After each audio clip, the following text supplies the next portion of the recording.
Last night I got a phone call. It was from Breitbart TV. They said, Glenn, go to your email box. You have to see what we have found. This explains everything. This verifies everything that we have talked about. Why doesn't Mr. Van Jones apologize for this? Glenn, you're going to move your tie to the right. One of the things that has happened, I think, too often to progressives is that we don't understand the relationship between minimum goals and maximum goals. Right after Rosa Parks refused to give up her seat, if the civil rights leaders had jumped out and said, okay, now we want reparations for slavery, we want redistribution of all wealth, and we want to legalize mixed marriages, that had been there. They had come out with a maximum program the very next day, they'd have been laughed at. Instead, they came out with a very minimum program. We just want to integrate these buses. The students, a few years later, came out with a very minimum program. We just want to sit at the lunch counter. But inside that minimum demand was a very radical kernel that eventually meant that from 1954 to 1968, complete revolution was on the table for this country. And I think that this green movement has to pursue those same steps and stages. Right now, we're saying we want to move from suicidal gray capitalism to some kind of eco-capitalism where, at least we're not, fast-tracking the destruction of the whole planet. Will that be enough?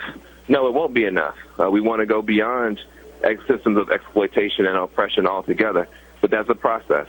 And I think what's great about the movement that's beginning to emerge is that the crisis is so severe in terms of joblessness, violence, and now ecological threats that people are willing to be both very pragmatic and very visionary. And so the green economy will start off as a small subset, and we're going to push it and push it and push it until it becomes the engine for transforming the whole society. Green movement will transform the whole society. From that clip, we get a pretty strong understanding of Jones' feelings about capitalism, don't we? So much for, he's a big, giant capitalist pig now, I hate him. Really? From his own mouth, suicidal gray capitalism. And he mentions there that right now we're transitioning to eco-capitalism. But as he has said, that's not enough. He wants to go beyond the systems of, quote, exploitation and oppression. Does anybody recognize this language? Do you remember what he said about the Indians just a minute ago? No more broken treaties. No more broken treaties. Give them the wealth. Give them the wealth. Okay, got that? Here he is talking about finding ways and planting the seeds to change the whole system. This movement is deeper than a solar panel. Deeper than a solar panel. Don't stop there. Don't stop there. No, we're going to change the whole system. We're going to change the whole thing. We're not going to put a new battery in a broken system. We want a new system. We want a new system. This doesn't sound to me like a man who is content with just tweaking the current system.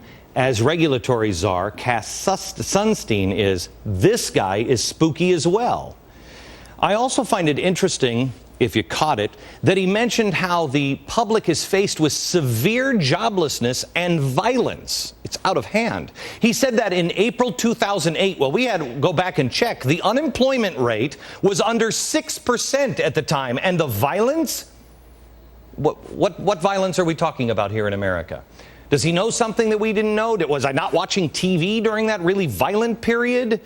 I mean, I've seen a couple of people lately get snippy with Arlen Specter at his town halls, but is that violence in Van's world?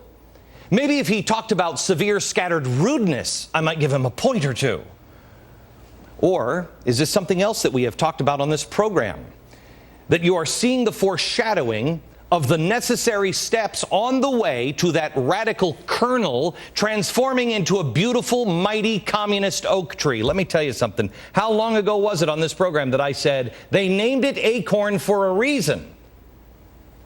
They named it Acorn because you plant that seed and it grows into a giant oak. I want you to understand this. This is not about Van Jones. Quite honestly, I wish it was. He is only one of the new extraordinarily radical appointees in this administration. This is about the policies of the Barack Obama administration. They don't make sense to you, right? You can't figure out how this all works, right? So take him at his word. We didn't set out to find some special advisor to the president and then see if we could mess with him. We set out to do what President Barack Obama told us to do, to judge him by those he surrounds himself with. Who I associate with. On economic policy, I associate with Warren Buffett and former Fed Chairman Paul Volcker. If I'm interested in figuring out my foreign policy, I associate myself with my running mate Joe Biden or with Dick Lugar, the Republican ranking member on the Senate Foreign Relations Committee, or General Jim Jones, the former Supreme Allied Commander of NATO. Those are the people, Democrats and Republicans, who have shaped my ideas and who will be surrounding me in the White House. Really? America, help me out. And I mean this sincerely. I want another answer than the one that I have found. I have asked on this program over and over again. I welcome the White House responding and giving me another path. Stop just sending your minions out saying I'm crazy or I'm a conspiracy theorist. Really, you should stop that one.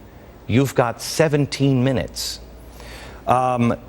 Stop with the name calling. I'm asking honest questions. Look at the board again, please. Look at the board. He's called himself an avowed communist. He says we need a whole new system. He wants to free a cop killer, a communist cop killer. He's a member of the Radical Storm, communist. He's a black nationalist. He wants to spread the wealth around. He says that whites are poisoning minorities and immigrants are being sprayed by toxins by Americans. Good God Almighty, is it not reasonable to ask for answers on this? But they won't give me any answers. They won't give you any answers. Nobody in Congress will give you an answer. Who the hell works for who? Whose country is this? Okay. So now this leads me with two questions. Seeing that we have these all in his words on video, here's the question. Did the president know? Did the president know about all of these? Did he? Who vetted this man? It would seem quite irresponsible if they didn't know. In fact, I'm going to go a step further. If the FBI vetted this man and they didn't know any of this stuff, good God Almighty, what has happened to the FBI? We have the President of the United States. If they knew all of this stuff, all of it, excuse me? If this man is here and he's standing next to the president and the FBI didn't know it, our president is in danger, because who else is getting through the security fence at the White House? Now, that's the first one. And that puts our president in danger if they didn't know.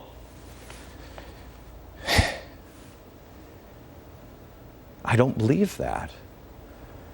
And that demands an answer, because if it's true, we're in deep, deep trouble with our FBI. Our president is in trouble. Our nuclear codes are in trouble. If he did know all of this stuff, are we in trouble? Is our country in trouble? Is our planet in trouble? Does President Obama believe all of this stuff? Again, let me quote Van Jones. Personnel is policy. America can only be one of the two. Either the president is in trouble or we are in trouble. What's the answer?